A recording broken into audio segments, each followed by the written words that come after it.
അത്ഭുതങ്ങൾ തീർന്നിട്ടില്ല, അടയാളങ്ങൾ തീർന്നിട്ടില്ല കാലത്തിൽ ഈ ലോകത്തിൽ. എൻ്റെ പേര് ബെറ്റി സാബു. ഞാൻ ലോക്കോട് നിന്ന് വരുന്നു. ഒരു വചനത്തിൻ്റെ ശക്തിയാണ് അത്.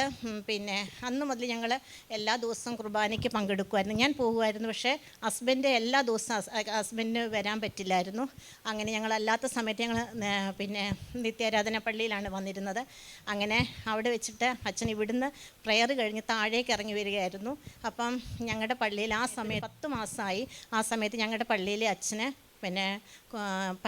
പനിയായിട്ട് അവിടെ ഹോസ്പിറ്റലിൽ അഡ്മിറ്റ് ആയിരുന്നു. അപ്പം അച്ഛൻ പറഞ്ഞു എല്ലായിടത്തും പനി വ്യാപിച്ചുകൊണ്ടിരിക്കുകയാണ്, അപ്പം നന്നായിട്ട് പ്രാർത്ഥിച്ചോ, മത്തായി 8:14 അത് ഏറ്റെടുത്ത് പ്രാർത്ഥിച്ചോളാം എന്ന് പറഞ്ഞു. അപ്പം ഞങ്ങളും ഉണ്ടായിരുന്നു. ഞങ്ങളുടെ അച്ഛൻ്റെ കൂടെ ജോലി ചെയ്യുന്ന ഒരു ഫാമിലി ഉണ്ടായിരുന്നു. അപ്പം ഞാൻ അപ്പം തന്നെ വീട്ടിൽ ചെന്ന് ആ വചനഭാഗം എടുത്ത് അവിടെ വെച്ച സമയത്താണ് ചേട്ടൻ്റെ വൈഫ് പനിയായിട്ട് ഹോസ്പിറ്റലിലായിരുന്നു.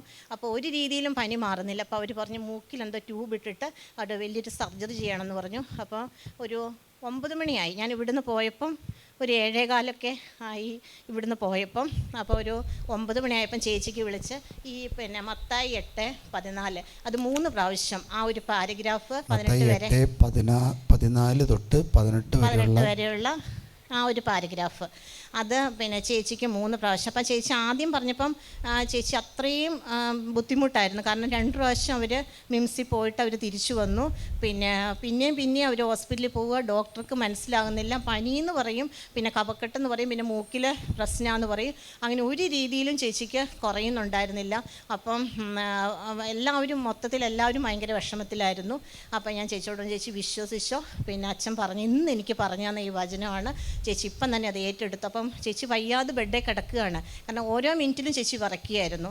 അപ്പോൾ ആ സമയത്ത് ചേച്ചിക്ക് ആ 3 പ്രാവശ്യം ആ ഒരു നല്ല ആദ്യത്തെ പ്രാവശ്യം പറയാൻ ചേച്ചിക്ക് വയ്യായിരുന്നു. ഞാൻ ഇവിടുന്ന് ഫോണിൽ കൂടെ പറയുമ്പോൾ ചേച്ചിക്ക് അത് ഏറ്റെടുത്ത് പറയാൻ ഒട്ടും പറ്റില്ലായിരുന്നു. പിന്നെ 2ാമത്തെ പ്രാവശ്യം വന്നപ്പോഴത്തേക്ക് ചേച്ചിക്ക് കുറച്ചും കൂടി ഒരു ശക്തി കിട്ടി.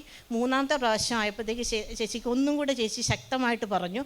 അതിനുശേഷം ചേച്ചിയോട് പറഞ്ഞു ഈശോ എൻ്റെ കൈ സ്പർശിച്ചു, എന്നെ എഴുന്നേൽപ്പിച്ചു, എൻ്റെ പനിയെ ശാസിച്ചു, പനി എന്നിൽ നിന്ന് വിട്ടുമാറിയെന്ന് മാത്രം ചേച്ചി ഒന്ന് വചനം ഏറ്റെടുത്ത് പറയാൻ പറഞ്ഞിട്ട് പിറ്റേ ദിവസം ഇത് തന്നെ വിളിച്ചു പറഞ്ഞു.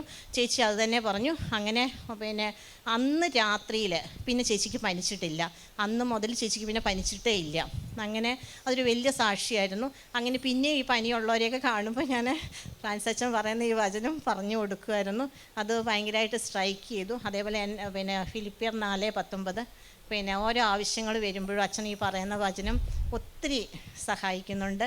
അങ്ങനെ എല്ലാ രീതിയിലും ദൈവത്തിനും അച്ഛൻ്റെ ഈ പ്രാർത്ഥനയ്ക്കും ഒത്തിരി നന്ദി പറയുന്നു.